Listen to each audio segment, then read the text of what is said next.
कक्षा 10 के देखिए सभी विद्यार्थी ध्यान दें। इस वीडियो में आज हम विज्ञान का पेपर देखेंगे और इसका सॉल्यूशन भी हम पीडीएफ के थ्रू देखने वाले हैं। तो चलिए बिना टाइम गवाए वीडियो को स्टार्ट करते हैं। चलिए यहाँ से हम देखेंगे पहला क्वेश्चन, सही विकल्प चुनिए। ठीक, चलिए पहला विभवांतर का मापक यंत्र है, तो कौन सा है विभवांतर का मापक यंत्र? वोल्टमीटर। ठीक, चलिए दूसरा पादप में जाइलम उत्तरदायी है, किसके लिए? जल का वहन। तीसरा है दो तंत्रिका कोशिका के मध्य खाली स्थान को कहते हैं सिनेप्स। चौथा नर युग्मक एवं मादा युग्मक के संलयन की क्रिया कहलाती है, क्या कहलाती है? निषेचन। विद्युत धारा का एसआई मात्रक है एम्पियर। परितंत्र में ऊर्जा का प्रवाह सदैव होता है, कैसा? एक देशक। ठीक, यहाँ से आप सही विकल्प का अच्छे से स्क्रीनशॉट लें और कंप्लीट करें। चलिए इसके बाद में यहाँ से ये इंग्लिश मीडियम वाले स्क्रीनशॉट लें यहाँ से और आप भी अच्छे से इनको कंप्लीट करें। देखिए यहाँ पे टिक मार्क लगा दूँ मैं, बी रहेगा इसका ए रहेगा, इसका 12 बी रहेगा। ठीक, यहाँ से स्क्रीनशॉट ले और अच्छे से आप कंप्लीट करें।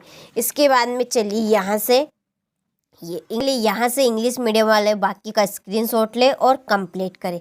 चलिए अगला क्वेश्चन देखते हैं। रिक्त स्थानों की पूर्ति कीजिए कि वे अभिक्रियाएं जिनमें उत्पाद के निर्माण के साथ साथ ऊष्मा भी उत्पन्न होती उसे ऊष्माक्षेपी अभिक्रिया कहते हैं। दूसरा, जल एक उदासीन ऑक्साइड है। तीसरा, धातुएं प्राह ऊष्मा एवं विद्युत की सुचालक होती है। चौथा, पौधों में केवल डेडेडे समन्वय होता है रासायनिक। मादा और गर्भस्थ शिशु के बीच जैविक संबंध स्थापित करने वाला ऊतक प्लेसेंटा कहलाता है। मेंडल ने डेडेडेस के नियमों का प्रतिपादन किया वंशानुगति का। तो यहाँ से आप रिक्त स्थानों का स्क्रीनशॉट लें और आप इन प्रश्नों को अच्छे से कंप्लीट करें। देखिए मैंने आपकी जिस तरह से इंग्लिश में, गणित में, हिंदी में मदद की है और 100% उसी में से आपके क्वेश्चन आए हैं, ऐसे के ऐसे क्वेश्चन आपके विज्ञान में भी आएंगे। तो आप इन प्रश्नों को अच्छे से कंप्लीट करें, लगन से करें। चलिए इसके बाद में यहाँ से इंग्लिश मीडियम वाले स्क्रीनशॉट लें और आप भी अच्छे से इनको कंप्लीट करें। चलिए अगला क्वेश्चन ये यहाँ पे देखिए, सही जोड़ी लिखिए। तो सही जोड़ी का आप अच्छे से स्क्रीनशॉट लें, मैंने देखिए नंबर डाल दिया, आप अच्छे से इनको कर सकते हैं। चलिए इसके बाद में क्वेश्चन नंबर 4, एक वाक्य में उत्तर कि जब किसी यौगिक से ऑक्सीजन नियुक्त होती है तब यह अभिक्रिया क्या कहलाती है? अपचयन। पारे की मिश्र धातु क्या कहलाती है? अमलगम। तीसरा, मनुष्य में आयोडीन की कमी से कौन सा रोग होता है? घेंगा रोग। और पराग कोश से पराग कणों का वर्तिकाग्र तक पहुँचने की घटना क्या कहलाती है? परागकण। लेंस की क्षमता के लिए सूत्र लिखिए तथा उसका मात्रक भी लिखिए। तो P बराबर 1/F मीटर में। छठा है, निम्न अंतरिक्ष यात्रियों को आकाश कैसा दिखाई देता है? काला। तो यहाँ से स्क्रीनशॉट ले अच्छे से और कंप्लीट करें। चलिए इसके बाद में यहाँ से इंग्लिश मीडियम वाले स्क्रीनशॉट ले और आप भी इन प्रश्नों को अच्छे से कंप्लीट करें। चलिए क्वेश्चन नंबर 5, सत्य और असत्य। मनुष्य में दोहरा परिसंचरण होता है। सत्य, दूरदृष्टि दोष दूर करने के लिए उत्तर लेंस का उपयोग किया जाता है। सत्य, अमोनियम क्लोराइड को जल में घोलने पर विलयन ठंडा हो जाना ऊष्माक्षेपी अभिक्रिया है। तो यह असत्य। घरेलू परिपथ में प्रवाहित धारा प्रत्यावर्ती धारा यानी कि एसी होती है, तो असत्य। लिटमस एक प्राकृतिक अम्ल क्षार सूचक है। सत्य। और छठा भी सत्य है। तो स्क्रीनशॉट ले आप बढ़िया से यहाँ से और अच्छे से कंप्लीट करें इनको। चलिए अगला क्वेश्चन है यहाँ पे देखिए, ये क्वेश्चन नंबर 6, तेल एवं वसा युक्त पदार्थों को नाइट्रोजन से प्रभावित क्यों किया जाता है? ठीक, तो चलिए इसका आंसर यहाँ देखते हैं। ये चलिए ये रहा इसका आंसर, यहाँ से आप स्क्रीनशॉट ले तेल और वसा वाला। चलिए इसके बाद में यहाँ इसका अथवा रहेगा हमारा। चलिए अथवा है ये किसी पदार्थ एक्स के विलयन का उपयोग सफेदी करने के लिए होता है। यहाँ से ये 2 ऑप्शन दिए गए हैं, यहाँ पे स्क्रीनशॉट लो, अच्छे से कंप्लीट करें।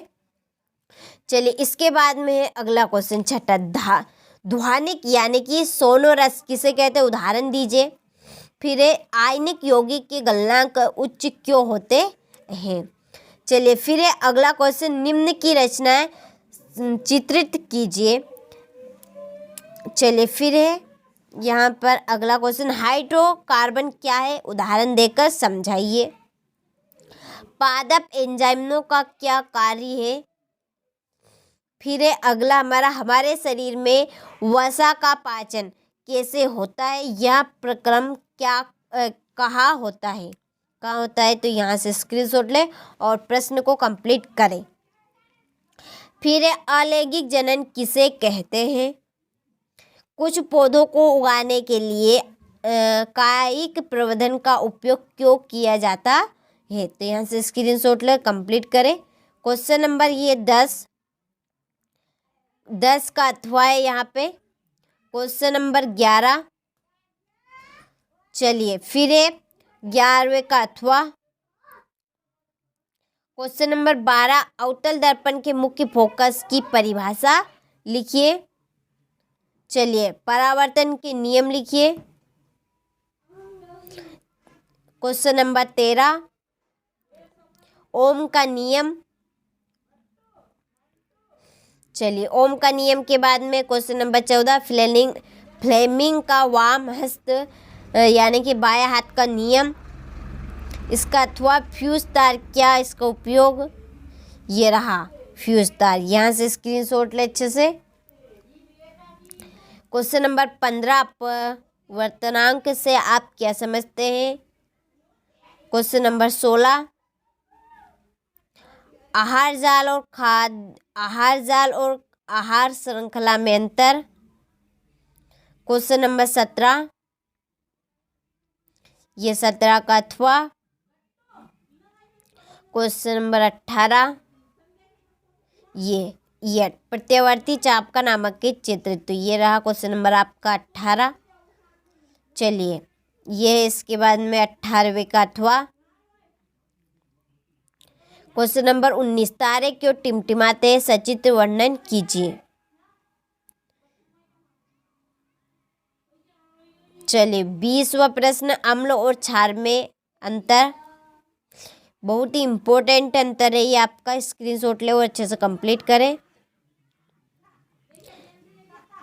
चलिए प्लास्टर ऑफ पेरिस के उपयोग, ये है क्वेश्चन नंबर 21, साबुन की सफाई प्रक्रिया की क्रियाविधि समझाइए। यह है 22 का अथवा। एथेनॉल एथेनोइक में अंतर। क्वेश्चन नंबर 22 का अथवा है धमनी एवं सीरा में अंतर। इम्पोर्टेंट है ये भी आपका अंतर, स्क्रीनशॉट ले अच्छे से कंप्लीट करें। चलो ये टोटल आपके 23 प्रश्न हो चुके हैं।